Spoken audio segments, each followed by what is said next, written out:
Bonjour. Nous allons ouvrir cette chronique habituelle avec des faits d'actualité, vous le savez. Mais tout d'abord, c'est ce que j'appellerais, moi, l'image du jour, l'image du mois, l'image de la semaine. Nous avons retenu, bien évidemment, l'éclipse totale du Soleil. Bon, par son importance, et vous savez qu'elle a parcouru le Mexique, les États-Unis et le Canada, invisible, bien entendu, malheureusement, depuis la France. Mais ce qui nous a interpellés, c'est que pour la première fois, on a eu des images de l'éclipse, non pas, comme d'habitude, depuis le sol vers l'espace, mais non. Vous regardez bien, vous voyez cette tache noire, qui est en fait le cône d'ombre qui se promène à la surface de la planète Terre. C'est tout de même assez étonnant. Et puis, la même chose, mais je voudrais dire, moi, tout de même, peut-être moins beau, moins spectaculaire, depuis la Station spatiale internationale.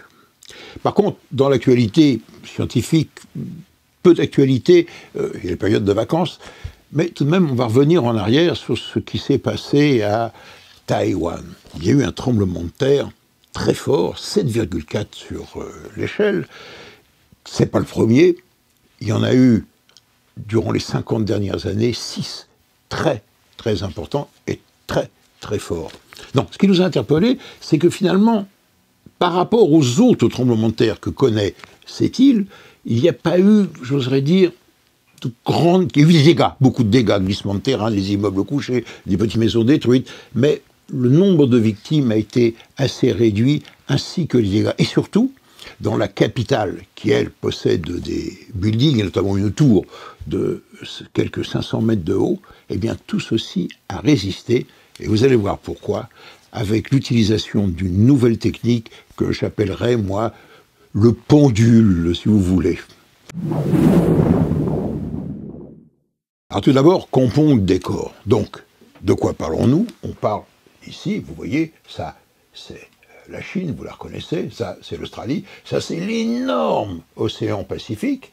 Ici, la petite île, enfin c'est une grande île tout de même, Taïwan, là, les Philippines, et vous voyez, il y a tout autour de l'océan Pacifique ce qu'on appelle la ceinture de feu, jalonnée par des volcans et des tremblements de terre. Et que se passe-t-il? Eh bien, il se passe ce qu'on appelle une collision dans des énormes plaques qui se chevauchent ou s'écartent les unes des autres. Et notamment, dans cette zone ici, il y a en quelque sorte chevauchement de l'énorme plaque pacifique avec la plaque qui porte l'Eurasie. Maintenant, gros plan, j'oserais dire, en coupe. Vous reconnaissez ici l'île, Taïwan, et regardez bien, là d'abord, il y a la plaque eurasienne qui va passer sous la petite plaque des Philippines et va donc la soulever.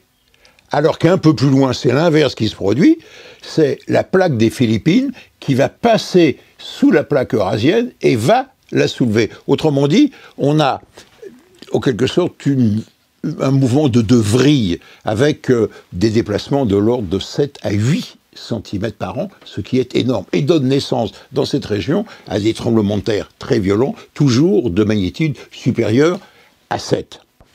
Dès lors, avec une telle magnitude, par rapport au précédent tremblement de terre de 1999, on pouvait s'attendre à beaucoup de dégâts et beaucoup de victimes, comme en 1999, où on a relevé tout de même 2300 morts et 14 milliards de dollars de dégâts. Alors en fait, on a joué sur deux choses. La première, c'est que vous voyez, le tremblement de terre s'est produit sur la côte pacifique, qui est peu peuplée, mais avec des petites maisons de pêcheurs, en quelque sorte en bois, qui se sont écroulées.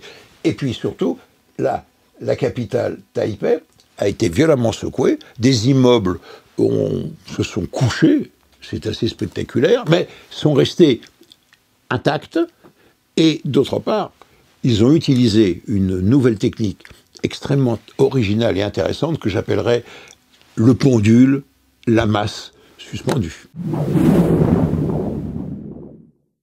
Les techniques qu'on appelle de construction antisismique sont connues. Mais là, à Taipei, ils les ont particulièrement développées.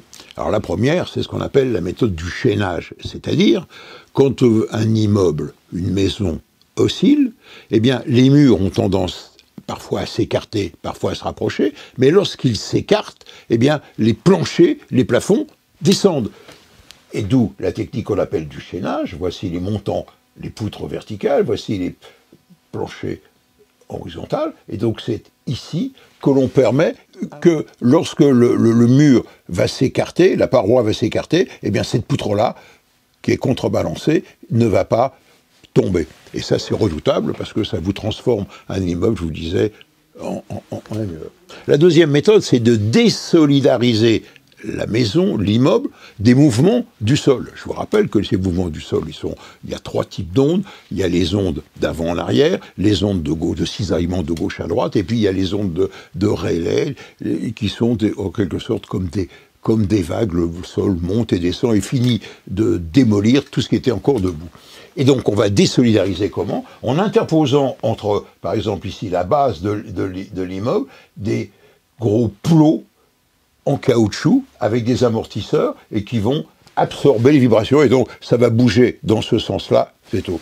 Et autre technique, c'est de placer en somme des vérins hydrauliques, pneumatiques, entre les soubassements et le plancher de l'immeuble, les sous-sols, avec un système de régulation, c'est-à-dire qu'en fonction des vibrations et des oscillations de la structure, on fait varier la pression hydraulique ou la pression de l'air. Mais on utilise pour les immeubles de grande hauteur, et c'est ce qui a permis à la grande tour de Taipei de résister, c'est ce qu'on appelle la méthode du pendule, c'est-à-dire ceci. Vous voyez, regardez bien, vous voyez, au sommet de l'immeuble, on a placé une énorme masse de 720 tonnes qui va osciller comme un pendule et va contrecarrer les mouvements de l'immeuble. Il s'agit donc d'une énorme masse, une grosse boule métallique, qui en fait a été, pour la mettre au sommet de l'immeuble, elle a été découpée en rondelles, en tranches, les unes au-dessus des autres. Vous voyez qu'elle est suspendue par d'énormes câbles, de façon à pouvoir osciller, et pour limiter ces débattements et dissiper l'énergie sous forme de chaleur, il y a d'énormes vérins hydrauliques. Alors comment ça marche? Le principe, c'est celui, je voudrais dire, de la balançoire. C'est-à-dire que lorsque vous avez une balançoire qui oscille avec une fréquence qui lui est propre, c'est un pendule. Lorsque vous voulez l'accélérer, la pifnette que vous allez donner doit être à la même fréquence au bon moment que la balançoire. Et donc ça ne fait qu'amplifier le mouvement. Par contre, lorsque vous voulez ralentir, vous allez toujours donner une pichenette, mais à l'opposé du mouvement de la balançoire, ce qu'on appelle en opposition de phase. Et là, vous dissipez de l'énergie dans vos bras, vous la freinez. Et bien c'est exactement ce qui se passe avec le pendule. Alors, regardez bien, vous voyez d'un côté un immeuble sans pendule, à droite l'immeuble avec son pendule, avec sa masse suspendue, et vous voyez au moment de l'oscillation, regardez bien les mouvements de la boule. Les mouvements de la boule sont à l'inverse des mouvements de l'immeuble. Autrement dit, on va absorber à peu près 40% de l'énergie et éviter évidemment que le système s'amplifie et amène la destruction de l'immeuble. Alors, ça peut porter le nom de pendule, ça peut porter le nom de amortisseur harmonique de masse. Ça, c'est joli. En résumé, grâce au progrès de la technologie, grâce à la connaissance, eh bien, les destructions provoquées par les tremblements de terre ne sont pas des choses dans lesquelles on soit résigné. Puis, je voudrais dire, pour finir cette chronique, tirons tout de même un grand coup de chapeau, levons les yeux vers le ciel, parce qu'un grand physicien anglais, mais en Écosse, à Édimbourg, nous a quittés. Il porte un nom, le nom de la particule qu'il avait prévue, mais qui n'a été découverte que 60 ans plus tard. Ça s'appelle, c'est Monsieur Higgs, et ça porte, la découverte, c'est celle du boson de Higgs.